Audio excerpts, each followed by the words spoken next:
Dans cette vidéo, on va voir comment utiliser Tinkercad Circuit pour créer des prototypes électroniques basés sur des cartes Arduino et les programmer en code blocks. Donc une fois connecté à l'interface de Tinkercad et la partie Circuits choisie, on peut créer un nouveau circuit. On arrive sur cette interface avec une zone centrale dans laquelle on va dessiner, réaliser notre circuit avec des composants électroniques. Un panneau ici qui va servir à positionner et changer les couleurs des composants.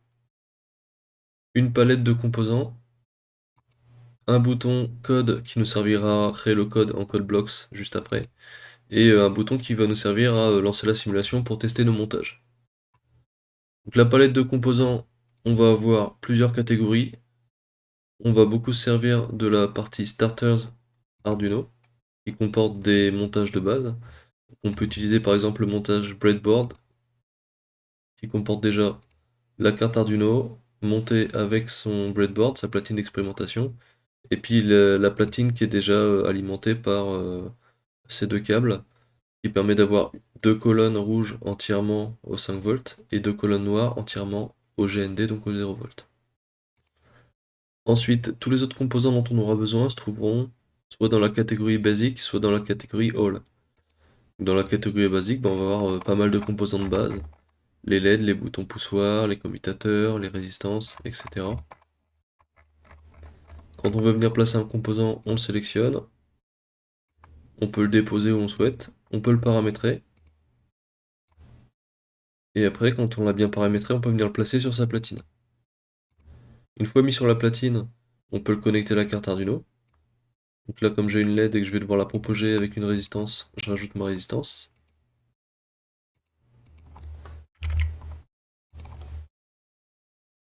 Et ensuite, je vais connecter ma LED, par exemple, à une des broches de la carte Arduino, la broche 9 ici. Si on veut changer la forme des fils pour les organiser, on peut double-cliquer sur un fil, ça rajoute un point qui permet de créer des fils droits.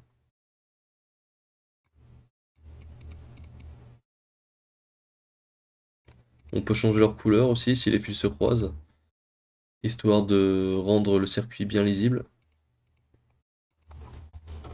Et donc une fois qu'on a terminé de créer son montage, donc là c'est un montage simple avec simplement la carte Arduino qui par sa broche 9 volts alimente la LED jaune.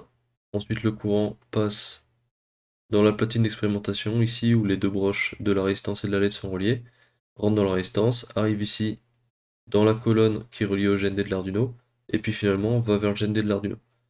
Donc là, si je mets ma broche 9 à l'état haut, c'est-à-dire à 5 volts, je pourrais alimenter ma LED et elle s'éclairera. Si je la mets, la broche 9 à l'état bas, donc à 0 volts, j'aurai du 0 volts des deux côtés de ma LED et elle s'allumera pas. Donc maintenant pour la programmer, on va mettre le panneau code. On a plusieurs façons de programmer, soit en blocks, soit en ligne de code, en C++ Arduino, mais c'est pas ce qu'on va utiliser cette année. Soit les deux à la fois, blocks plus text, ce qui permet, c'est intéressant, ça permet de voir quand on crée des programmes blocks, ce que ça donnerait si on les avait codés en C++. Donc là, nous, on va rester dans blocks pour l'instant.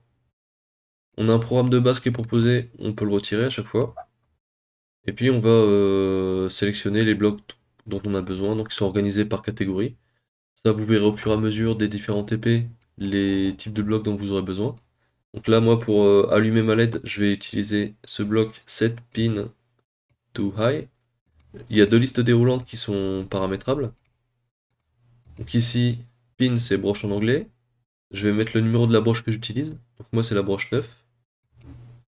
Et puis high, ça va être l'état haut. Si je veux que ma broche elle soit à 5 volts à l'état haut, je mets high. Si je veux qu'elle soit à 0 volts à l'état bas, je mets low. Donc là, je vais laisser high. Ça me permet, quand je lance la simulation, d'avoir ma LED qui s'éclaire. J'arrête la simulation. Je vais aller dans contrôle et puis je vais prendre ce bloc là, wait 16. Ça va être les blocs qui vont permettre de faire des pauses. Donc la pause elle est de 1 seconde ici.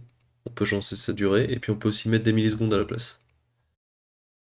Je vais cliquer droit et faire duplicate. Ça me permet de dupliquer les deux blocs que j'avais créés.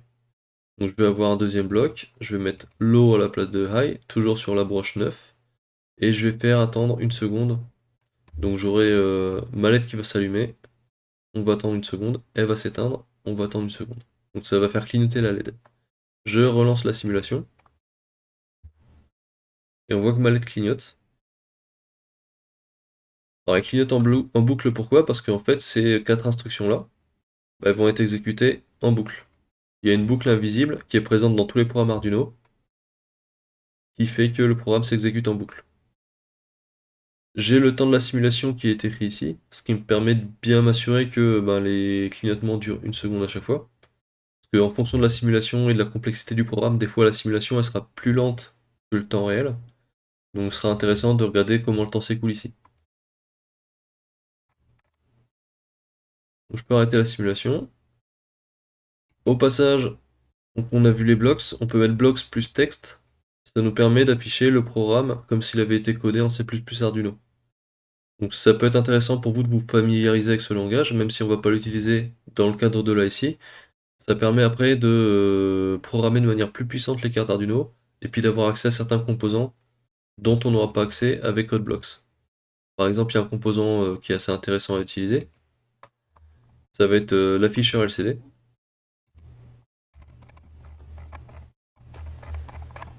Donc c'est ce composant-là. Pour pouvoir s'en servir, il faut utiliser la programmation en C++. Donc ça permet d'écrire du texte directement. Donc ça permet de faire que la carte Arduino écrive du texte sur un écran. Donc c'est un peu plus que simplement les lettres qu'on va utiliser nous. Mais faut pouvoir utiliser le langage en ligne de code. Donc, si on revient dans la partie blocks, donc en plus des blocks, on a ici Serial Monitor. À quoi ça va nous servir? Ça va servir, parfois on en aura besoin, à indiquer à la carte Arduino qu'on veut qu'elle nous affiche des messages. Donc les messages, elle va les écrire ici, et ça pourra nous servir pour nous débugger. Alors si je veux utiliser le moniteur série, bah, je vais aller dans, ça se trouve dans Output.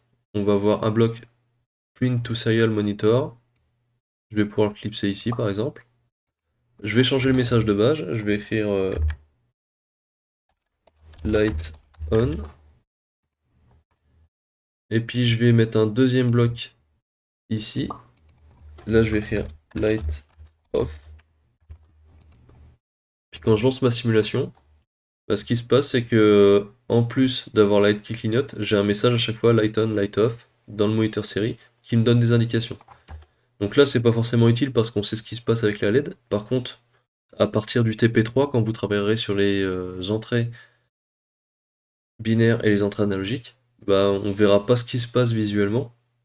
Donc ce sera intéressant d'avoir des informations dans le moniteur série pour que la carte Arduino nous dise ce qu'elle est en train de faire. Donc voilà ce qu'on a besoin de savoir pour pouvoir programmer, prototyper avec Tinkercad des cartes Arduino. Donc vous avez pas mal de blocs de disponibles, vous les découvrirez la plupart au fur et à mesure. Certains sont vraiment très génériques, d'autres sont liés à des composants en particulier. Et après, si on veut aller plus loin, il faut apprendre à coder en Arduino directement, enfin en C++ Arduino, qui est un langage en ligne de code.